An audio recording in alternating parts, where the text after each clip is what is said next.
Hey, it's DeLauer here, and we're going to talk about net carbs versus total carbs and what you need to be paying attention to on a low-carb ketogenic diet, because it's more than just what you hear out there on the internet.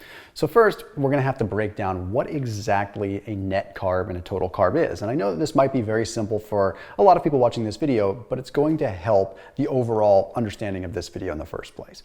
Okay, so when you look at a label, a nutrition label, you're going to see carbohydrates, and then you're going to see net carbohydrates, and sometimes you're going to see things like fiber, you're going to see things like sugar alcohols on that label.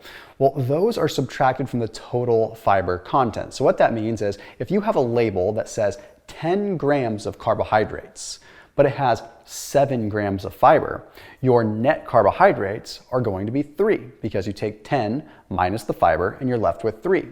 Of course, when you look at sugar alcohols, it does the same thing. It can really throw you off sometimes because you look at a label of maybe a keto treat or a low-carb cookie or something like that, and you'll see, wait a minute, it says 22 grams of carbohydrates. Isn't this going to kick me out of ketosis? What the heck?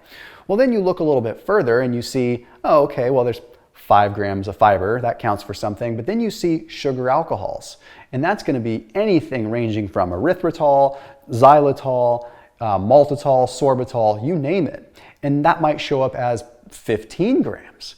Well, technically it's a sugar alcohol, and it's technically a carbohydrate, but it's not processed in the body the same way, as it doesn't contribute to your overall blood sugar.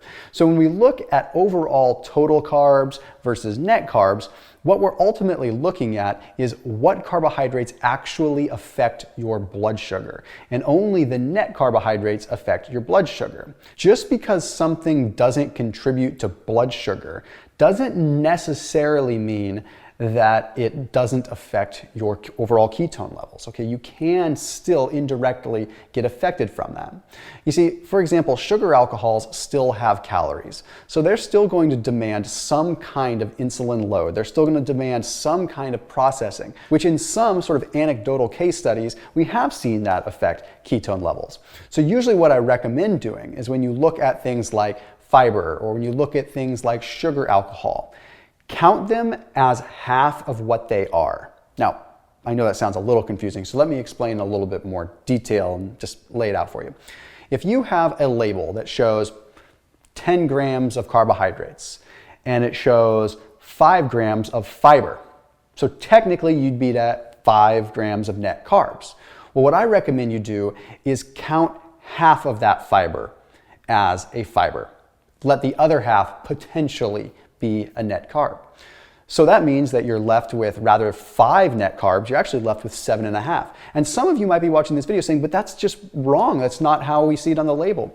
But the reality is our gut microbiomes are so different from one person to another that we actually break down fibers differently.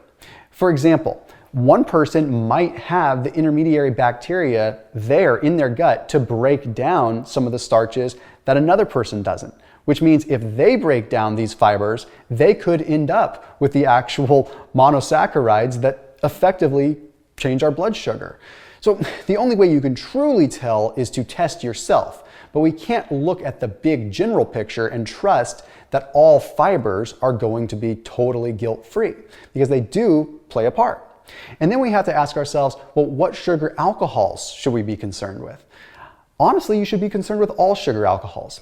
If it ends in OL, then you have to be paying attention to it. Okay, even erythritol is technically a sugar alcohol by definition, but it does respond a little bit differently in the body. You see, studies have shown that even erythritol, a little bit still gets absorbed and doesn't necessarily register as blood sugar, but it's doing something, which triggers a different hormonal cascade that might affect ketosis, although it's negligible. Then you look at xylitol. About 10% of xylitol actually does affect blood sugar. So if you have copious amounts of xylitol, you could very well ultimately affect your blood sugar. That does affect your ketone levels.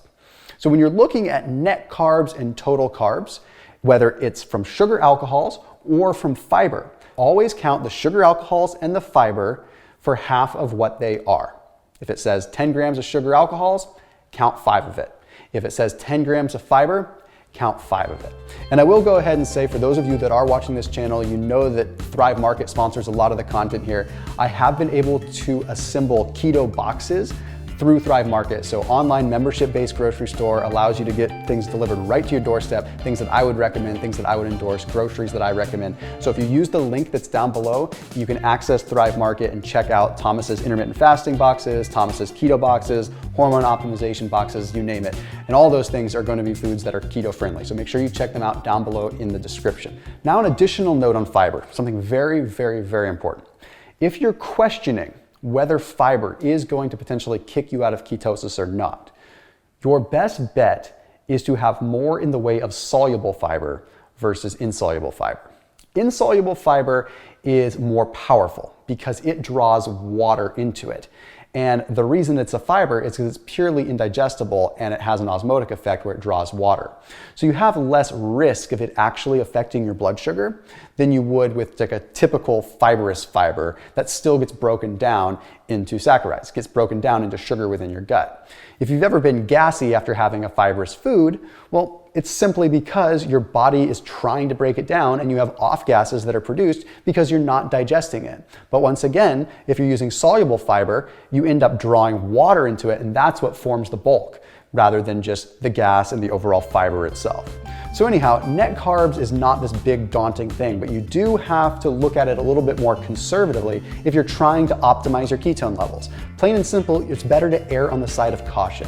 So when you look at the label, take it for what it's worth and be very, very cautious. As always, make sure you're keeping it locked in here with my channel, and I'll see you in the next video.